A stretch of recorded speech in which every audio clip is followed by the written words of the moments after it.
we're going to take burnt sienna and burnt umber and mix them up here for our bookshelf. Also mixing in some radiant lemon. What I generally like to do is just quickly kind of outline where some of the main lines are, so as I get through painting them, I don't lose them. Also, if my sketching has been really fast, this is an excellent opportunity to make sure that I have some nice parallel lines here. These are not the final lines for the painting. Just trying to see that things kind of match up along the basic shapes before we go any further. I'm still using my flat edge brush for this initial step.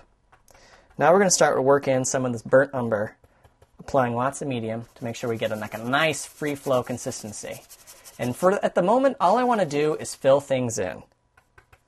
And I want to make sure it's a little darker here at the bottom than the top. That's about the limit of my ambition at this point. Get rid of the white lines. Make sure that they're not being shown. Putting this layer on toward the bottom. You might even just kind of make a couple lines of incredibly dark, more burnt umber towards the bottom here. And then let's work in more of the burnt sienna up on top as we go higher.